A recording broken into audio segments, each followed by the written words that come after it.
Hello guys, आप सभी का स्वागत है अपने यूट्यूब चैनल 15 मिनट एवरीडे पर।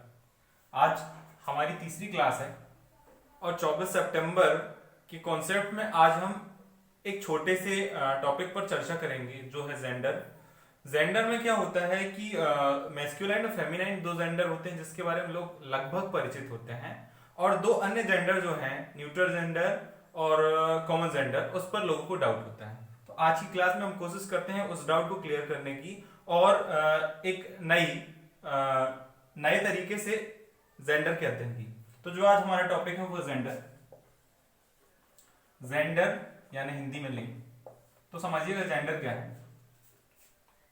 जिस शब्द से या जिस शब्द के अध्ययन से हमें बोध होता है कि वह पुरुष या स्त्री या अन्य जाति का नेतृत्व करे, वो लिंग कहलाता है। ठीक है, मतलब कोई भी ऐसा शब्द जिसे आप पढ़ें तो उस शब्द को पढ़कर आपको ये एहसास हो कि ये इंडिकेट कर रहा है किसी पुरुष के तरफ या किसी महिला के तरफ, महिला लिंगी या पुरुष लिंगी या फिर किसी अन्य लिंगी की तरफ। तो ऐसी जो शब्द होते हैं उन्हें हम जेंडर कहते हैं। ठीक है, तो जेंडर के चार प्रकार हैं।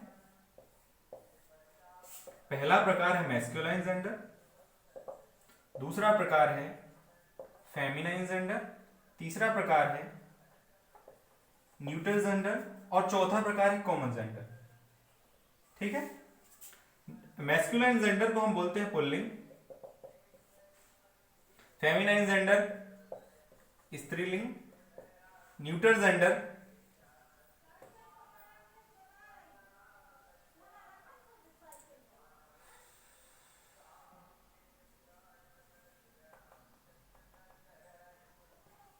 कॉमन जेंडर को बोलते हैं उभयलिंग और न्यूट्रल जेंडर को बोलते हैं नपुंसक लिंग।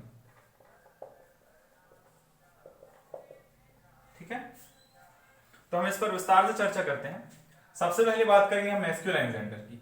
ठीक, तो ऐसे शब्द जिसके अध्ययन से आपको यह बोध हो कि वह पुरुष लिंगी की तरफ इशारा करते हैं, ऐसे शब्द जिनके अध्ययन से आपको एहसास हो कि वो किसी पुरुष लिंगी की तरफ इशारा करते हैं, वो कहलाएंगे पुल्लिंग। ठीक है, अगर फेमिनाइन जेंडर की बात करेंगे स्त्रीलिंग की, तो बिल्कुल इससे जुड़ी हुई परिभाषा कि ऐसे शब्द जिसके अध्ययन से आपको बोध होता है कि वो किसी स्त्री जाति की तरफ इशारा करते हैं, तो वहां होगा स्त्रीलिंग। ठीक है, तो ये दोनों के बारे में आप बहुत अच्छे से जानते हैं। सीधे एग्जाम्पल बता देता हूं। इसका एग्जाम्पल होगा मैस्कुलाइन जेंडर का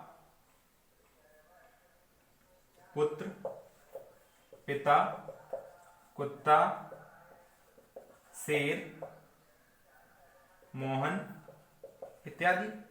ठीक है, मतलब ऐसे वर्ड जिनके अध्ययन से आपको यह एहसास हो कि ये पुरुष जाति का है, वो कहलाएगा पुल्लिंग। ठीक है, स्त्रीलिंग में क्या होगा, बिल्कुल इसका अपोजिट, कि जिसके अध्ययन से आपको यह समझ में आया कि ये स्त्री जाति का है, लाइक बेटी, बिल्ली, गाय, सीता आदि। ठीक है, अब जो सबसे इंपॉर्टेंट टॉपिक्स हैं आपके न्यूट्रल जेंडर और कॉमन जेंडर। ठीक, तो हम सबसे पहले बात करते हैं न्यूट्रल जेंडर की। इसको हम बोलते हैं नपुंसक लिंग। तो नपुंसक लिंग के अंतर्गत वे सारी चीजें सम्मिलित हैं जो निर्जीव हैं। फिर से सुनिए, वे सारी चीजें इसके अंतर्गत सम्मिलित हैं जो निर्जीव हैं। ठीक है, अब निर्जीव क्या होंगी, पत्थर,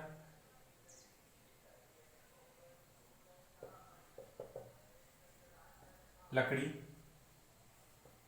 ईंट और भी चीजें, किताबें, पेन।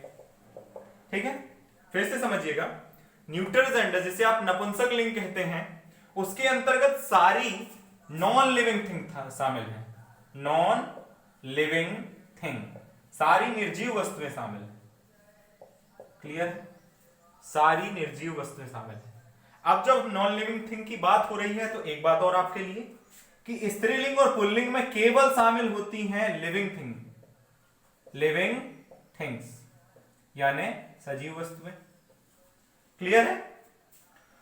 तो न्यूट्रल जेंडर वह है जहां केवल निर्जीव वस्तुएं शामिल होती हैं। ठीक, अब एक बात, जो किन्नर समुदाय होता है जिसे तृतीय वर्ग का दर्जा प्राप्त है, अक्सर लोग उन्हें क्या कहते हैं, नपुंसकलिंग, पर एक्चुअल में वो नपुंसकलिंग है ही नहीं, वो है उभयलिंगी। ठीक है, अब देखिएगा, आपको यहां साफ साफ कह दिया गया है कि नॉन लिविंग थिंग, जो निर्जीव वस्तुएं हैं वही बस शामिल है न्यूट्रल जेंडर में। ठीक है, तो यहां तृतीय लिंगी शामिल नहीं हो सकते, तृतीय लिंगी शामिल होंगे कहां, उभयलिंग में।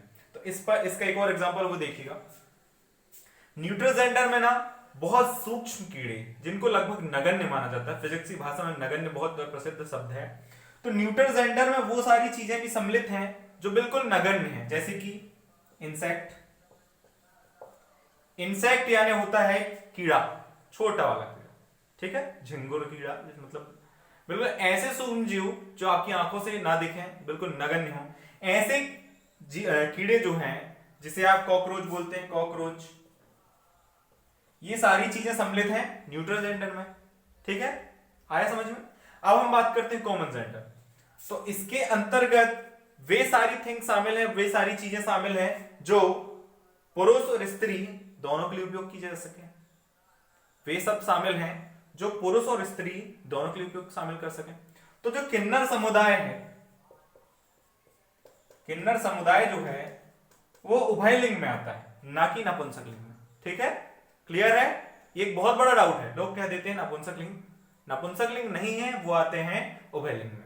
इसमें किन्नर समुदाय आएगा, इसमें सारे पद आएंगे, रैंक, जितनी भी रैंक होती हैं, पीएम, सीएम, कलेक्टर, सरपंच। क्या होता है कि लोग क्या बोलते हैं, डॉक्टर। ठीक, लोग क्या बोलते हैं, गांवों में बहुत प्रसिद्ध है ये कि सरपंच की पत्नी सरपंचन, कलेक्टरन, और बहुत सारे ऐसे शब्द हैं, मालगुजारन, है ना। तो वो शब्द वो हमारी तरह से बना दिए गए हैं, पर एक्चुअल में वो शब्द कुछ नहीं होते। वो क्या है, बोला गया औहदा है, पर एक्चुअल में अगर कोई सरपंच है, अगर वो महिला भी है, तो भी आप उसे सरपंचन नहीं बोल सकते, आपको उसको सरपंच बोलना होगा। तो ऐसी चीजें जो पुरुष और महिला दोनों के लिए एक हों, सारी रैंक, जितने भी पद हैं, औहदे हैं, वो शामिल है कॉमन जेंडर में, और इसी में शामिल है किन्नर समुदाय। ठीक है, तो आपने आज अध्ययन में देखा जेंडर के 4 प्रकारों के बारे में, masculine gender, feminine gender, neutral gender और कॉमन जेंडर।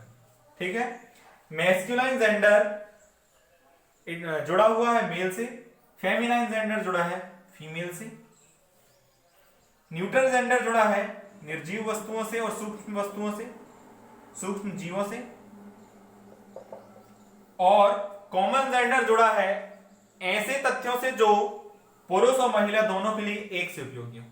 ठीक है, तो आज की क्लास में बस इतना ही। इसके बाद अगली क्लास होगी +2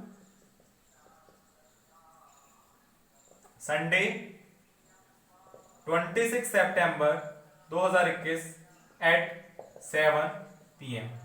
ओके, तो आज के लिए बस इतना ही। इसके आगे अगली क्लास में हमसे जुड़े रहने के लिए आपका बहुत बहुत धन्यवाद।